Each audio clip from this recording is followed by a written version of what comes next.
네, 전국 이슈 자세히 짚어보겠습니다. 강성필 더불어민주당 부대변인, 박민영 국민의힘 대변인과 함께하겠습니다. 어서 오십시오. 자, 특검 이야기 먼저 짚어보겠습니다. 김건희 여사 소환 하루 만에 구속영장이 청구가 됐습니다. 더 이상의 소환 조사는 의미가 없다라고 판단한 것 같은데 어떤 이유에서였을까요? 일단 첫 번째로 이제 김건희 여사와 관련해가지고 16가지 혐의가 있잖아요. 근데 네. 그 중에서도 뭐 공천 개입이라든지 아니면은 뭐 여러 가지 어떤 혐의에 대해서 소명된 것이 있거든요. 근데 거기에 대해서도 김건희 여사가 모른다, 기억 안 난다, 쉽게 말해서 부인을 하고 있기 때문에 네. 더 이상의 어떤 조사가 의미가 있나 싶었고, 또 이제 피의자가 구속이 되면 또 심경의 변화가 올 수가 있습니다. 일단 변호인과의 어떤 조력적인 문제도 아무래도 조금 힘들 것이고, 네. 변호인 조력보다 더 중요한 게 어떤 주변에 또 상의를 하고 있는 주변인들이 있을 거 아니겠어요? 근데 이런 분들과의 차단이 되면서 심경의 변화가 있으면 또 혹시 모를 어떤 진술의 진도가 또 나아갈 수 있는 것, 여러 가지 가능성을 두고 구속영장을 신청한 것 같다, 이렇게 보여집니다. 네, 전현직을 통틀어서 영부인에 대한 구속 지도는 처음이고요. 만약에 구속이 된다면은 전직 대통령 부부가 동시에 구속되는 첫 사례가 되기도 하는데 국민의힘에서는 어떻게 보고 계시나요? 일단은 김건희 여사 같은 경우에는 어제 특검에서 뭐 상당히 진술을 그래도 협조적으로 한 것으로 생각이 됩니다. 네. 뭐 여러 가지에 대해서 부인을 하기는 했습니다만은 뭐 진술 거부권을 행사하지도 않았고요. 그런 측면에서 특검에서 구속 수사를 청구를 했다라고 하는 것은 결과적으로 구속을 통해서 실적을 내겠다라고 하는 취지가 더 강하다라고 보지, 뭔가 수사에 더 진척을 하기 위한 목적이라고 저는 생각하지는 않습니다. 네. 그런 측면에서 두 부부를 모두 구속시키고 최대한 특검이 언론에 많은 보도를 태움으로써 나름대로의 실적을 보이고자 하는 그런 목적이 있다라고 생각을 하는데, 결국 특검의 더 본질적인 목적은 죄를 입증을 하는 거거든요. 규명을 하는 것인데, 지금 김건희 특검이 혐의가 굉장히 많다라고 얘기를 하고 있지만 사실상 조사 시간은 또 그렇게 길지도 않았습니다. 그렇다라고 하는 것이 혐의에 비해서 입증할 만한 근거 자료들은 상당히 적은 것이 아닌가라는 생각이 들고, 3개 혐의에 대해서 구속영장 청구를 했는데 이것들 역시 처음 특검이 출범했던 그런 의혹들에 비해서는 상당히 적은 분량이라고 생각을 하거든요. 네. 또 한 발 더 나가서 김건희 여사가 또 영부인이라고 하는 존재가 우리나라에 상당히 좀 법적으로 모호한 층위에 있지 않습니까? 민간인이라고 하기에도 애매하고 공직자라고 하기도 애매하기 때문에 네. 뇌물죄 등의 혐의를 적용하기가 굉장히 어렵거든요. 이런 부분들을 어떻게 입증해 나갈지를 지켜보는 것이 더 중요하지 않을까라는 생각이 듭니다. 윤석열 전 대통령에 대한 2차 체포영장 집행 시도는 어제도 실패를 했어요. 물리적인 충돌이 상당히 있었던 것 같더라고요. 근데 이제 물리적인 충돌은 좀 있었던 것 같습니다. 근데 이제 제 개인적으로 네. 그 윤석열 전 대통령 변호인 측의 주장이 저는 다소 좀 의아한 게 좀 한 2가지 정도는 있더라고요. 첫 번째로는 본인이 거기에 입회를 안 했을 거 아닙니까? 교정시설 안에 들어갈 수가 없으니까. 변호사들이요. 맞습니다. 네네. 그런데 마치 옆에서 본 것처럼 얘기를 하더라고요. 그런데 제가 상식적으로 좀 이해가 안 가는 게, 윤석열 전 대통령이 독방에 있는 거 아니겠습니까? 네. 그럼 제가 듣기로는 보통 독방의 크기가 뭐 우리 보통 주차장 한 칸 혹은 2칸이 채 안 되는 그런 공간인데, 거기에 건장한 성인 남성 10명이 들어가가지고 이 윤석열 전 대통령 한 명과 이렇게 싸울 수가 있다는 것이 저는 좀 물리적 공간적으로 조금 맞지가 않는다라고 생각을 하고, 또 윤석열 전 대통령이 몸이 안 좋으셔가지고 체온 조절하기 위해서 이 과거에도 그 속옷바람으로 누워 계셨잖아요. 그런데 그렇게 거세게 저항할 수 있을 정도의 건강 상태가 되는가? 이것도 좀 앞뒤가 맞지 않는 것 같다. 결과적으로 그렇게 뭔가가 부당하고 잘못됐으면 변호인의 주장처럼 응분의 대가를 치르기 위해서 고발을 하십시오. 고발을 하게 되면 그 어떤 조치를 하는 과정 속에서 이게 다 촬영이 되어 있을 거거든요. 네. 근데 이것을 재판 과정에서 공개할 수밖에 없을 거예요. 그러면 우리 국민들도 정말 우리 그 교정 당국이 과도하게 인권을 침해했는지 이게 다 알 수 있는 거 아니겠어요? 그래서 말로만 하지 마시고 그렇게 억울하고 인권을 침해 당하셨다고 하면 빨리 고발하시기 바랍니다. 그런데 만약에 윤 전 대통령 측의 주장에 사실과 달랐던 부분이 있었다면 특검이 바로 잡았을 텐데 어제 특검의 내용에서는 그런 부분은 또 없었어요. 물리적인 충돌이 상당히 있었던 것은 양측 모두 사실로 인정을 하는 것으로 생각이 되고요. 어제 구치소 내에서도 폭동 사태를 진압하는 좀 특별팀이 있다라고 전해지거든요. 네. 그 팀까지 직접 동원돼서 10여 명 정도가 강제적으로 물리력을 동원했다라고 이렇게 이야기가 되고 있습니다. 그런데 이런 사례가 과거에 있었나라고 하는 생각이 들거든요. 통상 이렇게 피고인이 진술과 수사를 거부하는 경우들은 왕왕 있다라고 하는 것이 구치소 측의 설명이고, 그런 경우에도 하더라도 물리력을 동원할 수 없다라고 하거든요. 그 관련 규정상으로 물리력을 동원하기 위해서는 피고인이 자해를 한다거나 뭐 폭력 행위를 일으킨다라거나 하는 소요 사태가 있어야만 가능한 건데 네. 그렇지 않은 상황에서 단순히 수사 협조하지 않는다라고 하는 이유만으로 이렇게까지 특별팀까지 동반해서 강제 구인을 하려고 한다. 전 이게 실익이 뭔지 일단 모르겠습니다. 네. 내란 특검도 그래서 윤석열 전 대통령이 수사를 거부하고 어차피 진술 거부권을 행사할 것이 명확하기 때문에 추가적인 수사 없이 바로 기소를 했거든요. 그런데 김건희 특검만 좀 유난스럽게 이렇게 좀 촉발되는 그런 상황들을 연출하려고 하는 것 같다라고 저는 생각이 되고, 이것이 지금까지 김건희 특검이 내란 특검에 비해서 실적을 내지 못했다라고 하는 그 지적에 대해서 조금은 우리도 일하고 있다라고 하는 것을 보여주기 위한 목적의 퍼포먼스가 아닌가라는 생각이 들고요. 네. 이런 식의 좀 안 좋은 그 인권 침해 사례들을 만들어가는 것이 앞으로 민주당 정치인들도 피고인 될 수 있지 않습니까? 그리고 민주당이 과거 그런 자리에 있었기 때문에 검찰을 향해서 개혁을 해야 한다, 인권 보장해야 한다라고 얘기하고 조국 전 장관이 인권 규정까지 만든 거 아니겠습니까? 이런 상황에서 입장 바뀌었다라고 해서 이렇게 무자비한 수사를 용인하는 것이 국가적으로 매우 큰 안 좋은 전례가 될 수 있다. 이렇게 말씀드리겠습니다. 네. 근데 이제 제가 좀 말씀드리고 싶은 게, 우리 대변인께서 말씀하셨던 그 7가지의 조건이 있어요. 구인을 할 때. 근데 거기 마지막에 보면 형 집행을 방해하는 것도 강제 구인의 사유가 될 수가 있습니다. 그러니까 체포영장을 정당하게, 체포영장도 법원에서 발부한 거 아니겠어요? 그래서 이건 정당한 것이고, 말씀하셨지만 민주당 뭐 소속의 구성원도 나중에 피해자가 됐을 때 그렇게 거부한다면 당연히 형 집행을 해야죠. 그리고 한간에 이런 주장들이 많습니다. 아니 어차피 구인을 해서 이 특검 조사실에 앉혀놔도 아니 진술 거부권을 사용할 텐데 왜 굳이 이렇게까지 해야 되냐 그러니까요. 라는 주장 많은데 네. 절대 그렇지가 않아요. 이게 선례가 되는 거예요. 예를 들어서 제가 교정직에 오래 근무하신 분 얘기를 들어보니까 이런 분들이 없지가 않고 있대요. 근데 공통점이 뭐냐면 잃을 게 없는 사람들이 이런 행동을 한답니다. 잃을 게 많은 사람들은 재판 과정에서 양형에서 불리하게 받을 수가 있기 때문에 다 협조하는데, 잃을 게 없는 사람들은 이런 경우가 있는데 윤석열 전 대통령이 이런 사례를 보여주시면 더 심각해질 것이고, 또 이 법 앞에 모두가 공평하고 평등해야 돼요. 그래서 저는 윤석열 전 대통령이 묵비권을 행사하든 안 하든 그걸 떠나서 법 집행을 반드시 해야 된다.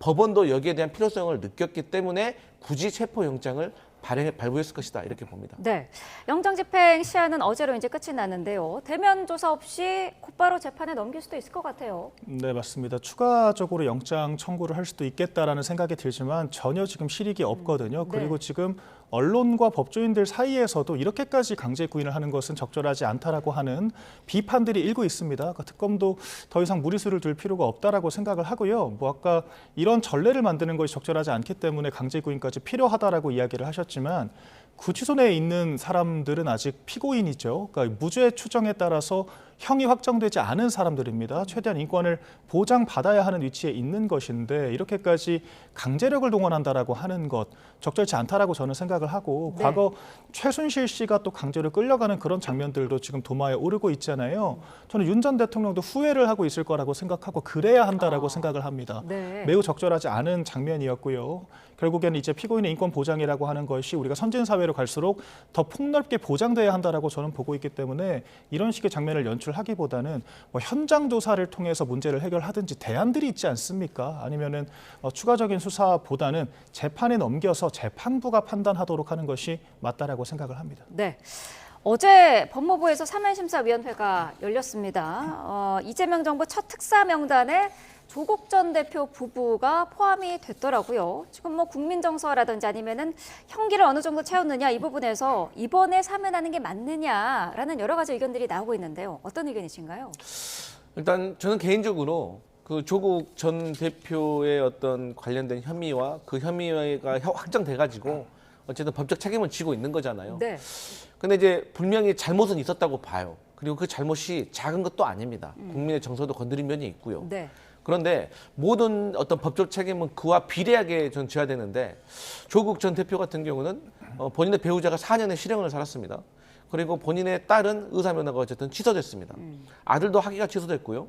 친동생도 징역 3년을 실형을 살았습니다. 그리고 본인도 지금 어쨌든 2년을 확정되어서 형 집행 중에 있습니다. 그러니까 조국 전 대표라는 사람이 민정수석으로서 법무부 장관으로서 이 검찰 개혁에 앞장을 서지 않았다고 하면 이렇게 온 가족이 멸문지화를 당했을까? 저는 그건 아니었을 거라고 생각을 해요. 그래서 분명히 죄가 있기 때문에 그 죄에 있어서는 사실 뭐 조국 전 대표 혼자서 뭐 실형을 산다든가 아니면 배우자가 뭐 혼자 산다든가 좀 이런 식으로 이루어져야지 온 가족이 다 이렇게 멸문지화를 당한 것은 과도한 측면이 있다라는 생각은 분명히 있습니다. 그러니까 죄를 지은 것과 그 죄에 대한 책임을 지는 건 좀 다른 문제라고 생각을 하고 네. 여기에 대해서는 많은 국민들이 공감대를 이루고 있다라고 느끼고 있는 상황입니다. 국민의힘은 어떤 입장이신가요? 사실 윤 전 대통령 부부 같은 경우에는 적용받는 혐의가 다르지만 조국 전 장관 부부 같은 경우에는 입시 비리의 공범으로 적시가 돼서 재판을 받았습니다. 그리고 과도한 어떤 비례에 맞지 않는 형을 받았다라고 하는데 조국 전 장관이 2년형을 받았거든요. 근데 그마저도 입시 비리에 대해서 전혀 인정을 하지 않고 반성하지 않는 모습을 보였기 때문에 대법원에서 실형을 확정 판결을 한 것입니다. 그리고 지금 이제 한 8개월 정도 감옥에 가 있는 상태죠. 네. 형기를 절반조차 채우지 못한 그런 상황입니다. 그리고 심지어 2심, 4실심 유죄가 나온 직후에도 조국 전 장관은 창당을 해서 출마를 했고 배지까지 달았고요. 또한 지금 감옥에 가 있는 상태에서도 하루 종일 접견을 하고 심지어 출판까지 하면서 거의 정치인 행세를 하고 있어요. 이런 상황에서 특별 사면을 검토를 한다라고 하는 것 자체가 국민들에게 공분을 살 만한 행동이라고 생각을 하고요. 일반적인 혐의가 아니라 입시 비리입니다. 그러니까 특별 일반적인 국민들께서는 상상하지도 못할 그러니까 표창장까지 위조를 해서 딸을 의대에 보냈다라고 하는 것이고 그로 인해 누군가의 기회를 박탈한 것이잖아요. 더군다나 아들에 대해서는 대리 시험까지 쳤다라고 해서 그 메신저까지 공개가 됐습니다. 네. 이런 상황에서 정치적인 이유로 과도한 탄압을 받았다라고 주장을 하면서 형기 반도 안 채우고 사면을 한다라고 하면은 과연 이것을 국민들께서 납득을 하실까라고 생각을 하고 취임하자마자 어떤 전국의 그런 주도권과 권한을 이렇게 정치적으로 낭비하는 것에 대해서 안타깝게 생각을 합니다. 네. 참고로 한마디만 들으면 네. 그러니까 맞습니다. 이 조국 전 장관이 제가 말씀드렸듯이 잘못한 게 없다는 게 아니에요. 그런데 이제 과도하다고 느끼는 게 좀 객관적인 지표로 말씀을 드리면 말씀하셨지만 조국 전 대표가 창당을 했잖아요. 그래서 국회의원이 됐어요. 근데 이 정당, 조국 혁신당이라는 정당이 원내 3당이 됐어요. 12석을 얻었어요. 그러니까 여기에 대해서 제가 주장한 것처럼 그 주장에 공감하는 국민들이 이렇게 12석의 정당을 만들어준 것도 사실 적지 않은 민심이다. 이런 말씀을 추가로 근데 드립니다. 저는 저 주장은 자가당착이 될 수 있다라고 생각을 하는 게 국민의힘이 비상계엄 사태 때 탄핵에 반대하면서 지지율이 민주당을 역전하는 상황들까지 있었거든요. 그때 민주당이 뭐라고 했습니까? 지표에 매달리지 마라. 극우화되고 있다라고 지적을 하고 있지 않습니까? 조국 전 장관 같은 경우에도 서초동까지 모인 그런 강성 지지층들을 기반으로 지금 창당을 한 것이고 그분들의 일부 지지가 있다라고 해서 잘못이 없어지는 것도 아니거든요. 또한 지금 중도 민심이 극도로 악화되고 있다라고 하는 것도 생각을 해야 됩니다. 당시 문재인 전 대통령의 지지율이 정권 최초로 20%대까지 떨어졌던 것도 조국 사태 때문이었어요. 이런 것들을 종합적으로 생각해야 한다라고 봅니다. 네, 조 전 대표가 만약에 사면과 복권이 동시에 이루어지면 민주당의 입장이 약간은 복잡할 수도 있을 것 같은데 민주당과 조국혁신당의 연대가 앞으로 좀 더 강화될 것이다. 그래서 좀 더 굳건해질 것이다라는 입장 그런 생각도 있고 또 일부에서는 민주당에 대한 어떤 그 포커싱이랄까요? 그런 부분이 좀 조국혁신당으로 옮겨가지 않을까라는 우려의 목소리도 있는 것 같더라고요. 맞습니다. 정확히 말씀을 해주셨는데 사실 그래서 조국 전 대표의 사면 복권과 관련해 가지고 당내에서도 사실 다양한 의견들이 있었어요. 네. 과연 조국 전 대표가 또 우리가 정치 결사체이기 때문에 사실 우리가 정치적으로 득실도 계산을 안 할 수가 없는 거잖아요. 네. 그런데 이제 결론은 이겁니다. 이 정치라는 것이 계산한 대로 흘러가지가 않더라고요. 그래서 이렇게 뭔가가 좀 혼란스러울 때는 원칙대로 가는 것이 맞다. 그럼 그 원칙은 무엇인가? 우리가 앞서서 우리 박 대변인과 우리가 얘기했듯이 아니 조국 전 대표가 과도하게 지금 법적 책임을 지고 있는가? 그렇지 않은가에 대해서 민주당과 많은 야권 당시 야권의 지지자 그리고 지금 현재 민주당과 조국 혁신당의 지지자들은 이 정도면 됐다라는 생각인 것이고 조국 혁신당과 민주당은 선의의 어떤 경쟁의 관계에 있는 것이지 우리가 뭐 한통속이 돼서는 안 된다는 거예요. 그래서 이제 우리가 선거에서 우리가 사실 호남을 지역 기반으로 한 지역 정당이지 않습니까? 그렇기 때문에 그러면 호남에서는 우리가 또 선의의 경쟁을 하고 또 대선이라든지 또 어떤 전국적인 선거에서는 또 필요에 따라서 우리가 연합을 할 수도 있는 것이지 꼭 조국 전 대표가 나와서 우리가 지방선거 때 불리할 수도 있다. 뭐 대선에서 다음 대선에서 위협이 될 수 있다. 이런 정치적인 계산은 사실 누구도 모르는 거기 때문에 이럴 때는 정도에 따라서 원칙에 따라서 가는 게 맞다. 이렇게 생각합니다. 네. 자, 이춘석 의원의 주식 차명 계좌 의혹에 대해서도 좀 짚어보겠습니다. 앞서서 저희가 현장 화면에 직접 들어봤습니다만은 송원석 원내대표도 다시 한번 특검 수사가 필요하다라는 입장을 밝혔어요. 네. 네. 그러니까 이거는 사실 굉장히 중대한 범죄라고 할 수 있겠죠. 그러니까 민주당의 잘못된 세제 개편안 때문에 지난 금요일 날 블랙 프라이데이라고 하죠. 시총 116조 원이 증발을 했습니다. 네. 이에 대해서 진성준 전 정책위의장이 무슨 말을 했느냐. 이쯤 되면 이제 매수 타이밍이다. 지금 주식 사면 이득 볼 수 있다. 떨어졌다라고 해서 굳이 악재는 아니다라는 식의 이야기를 했거든요. 이것은 개인 투자자들을 농락한 거라고 저는 생각을 합니다. 그런데 지금 민주당의 이춘석 전 법사위원장입니다. 국정기획위에도 있었고요. 정책을 만드는 사람이라는 거예요. AI를 담당하는 사람이 5대 AI 국가대표가 선정되기 직전에 신용대출까지 해서 선매수를 했다라고 하면은 이것은 상당한 중대한 내부 정보를 활용한 범죄인 것이고요. 그런 범죄 사실을 감추기 위해서 차명 계좌까지 사용했다라고 하는 지금 정황이 있는 것이지 않습니까? 결과적으로 민주당과 정부가 얘기했던 코스피 5천 시대가 개미들을 털어서 민주당 정부 여당 배불리기 위한 것 아니었는가라고 하는 생각을 할 수밖에 없는 것이고 네. 저렇게 셀프로 호재를 만들어서 이익을 취한다라는 것 자체가 굉장히 중대한 문제라고 저는 생각을 하거든요. 그렇기 때문에 저희 당 입장에서는 민주당이 이렇게까지 유례 없이 발빠르게 꼬리 자르기를 하는 것 자체도 의심스럽다. 이런 것들이 국정기획위를 좀 전반하는 문제라는 것이 지적될 수밖에 없기 때문에 선제적으로 조치를 한 것이 아니냐라고 저희는 생각을 하고 이런 부분들이 충분히 빙산의 일각으로 지적될 수 있다라고 생각을 합니다. 그렇기 네. 때문에 특검 아니더라도 최소한 국정조사에 준하는 식의 조치는 있어야 한다. 절대 이게 이춘석 의원의 개인 비리로 취급되어서는 안 된다라고 하는 것이 저희 국민의힘의 입장입니다. 네. 어제 민주당 윤리심판원이 이춘석 의원뿐만 아니라 이 참호 보좌관 모두에게 제명 사유가 있다 이렇게 확인을 했더라고요. 네, 맞습니다. 그러니까 이것은 뭐 저희가 뭐 어떤 변명으로도 이렇게 뭐 할 수 없을 만큼 중대한 잘못이고 제가 국민들께 이제 송구스럽다는 말씀을 전할 수밖에 없는 상황이고요. 또 국민의힘에서 저렇게 비판하는 것도 당연하고 국민들께도 송구하다는 말씀을 거듭 드릴 수밖에 없는 상황입니다.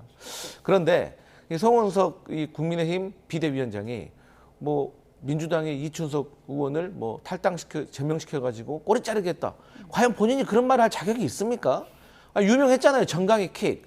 아니 당직자를 정강이를 걷어차가지고 이분들이 당무 거부하니까 못 이기고 자진 탈당했잖아요. 본인이. 그리고 나서 어떻게 했어요? 4개월 만에 본인이 복당했어요. 아니, 그런 전적이 있으신 분이 어떻게 민주당에게 꼬리 자르기를 한다고 말씀하실 수가 있어요. 그러면 저희가 만약에 제명을 안 시키면 아이고 제명 안 시켜도 되겠습니다. 그렇게 얘기하셨겠어요? 아니잖아요. 왜 그땐 제명 안 시킬 거냐고 또 그렇게 비판하실 거 아니에요. 그래서 우리 박 대변인도 아시겠지만 정당에서 제명이라는 거는 사실 가장 할 수 있는 최고의 조치 아니겠습니까? 그렇기 때문에 저는 이제 저희가 제명시킨 거는 꼬리 자르기가 아니다라는 말씀을 드리고 싶고 네. 특검을 하자. 뭐 일리가 있습니다. 또 지금 상황에서 야당으로서도 할 수 있다고 생각을 해요. 하지만 저희가 김건희와 관련해 가지고 그동안 뭐 내란과 관련해 가지고 얼마나 많이 특검하자고 했습니까? 그때 뭐라고 하셨어요? 수사기관의 어떤 결과를 지켜보자. 지켜보면 될 거 아닙니까? 그래서 지켜보다가 이게 문제가 생기면 국정조사를 할 수도 있는 것이고 또 문제가 더 심각하다고 생각하면 그때 가서 국민적인 공감대가 있다면 특검도 할 수 있는 거지만 처음부터 이렇게 특검하자고 하는 것은 과도한 정치 공세다. 하지만 저희 민주당이 거듭 송구스럽다 이런 말씀 드립니다. 제가 네. 좀 짧게만 반론을 드리자면 이게 개인 비리 차원이라고 하면은 뭐 제명이 적절하다라고 할 수 있겠죠. 그런데 지금 집권 여당이 정부 정책을 만드는 사람들이 셀프 호재를 만들어서 이득을 취하려고 했다라고 하는 것은 국기문란에 해당하기 때문에 이런 부분들은 조금 더 전향적인 검토가 필요하다 이런 입장을 밝히는 것입니다. 네, 알겠습니다. 자, 오늘 두 분 말씀을 여기까지 듣도록 하겠습니다. 강성필 더불어민주당 부대변인, 박민영 국민의힘 대변인과 함께했습니다. 고맙습니다.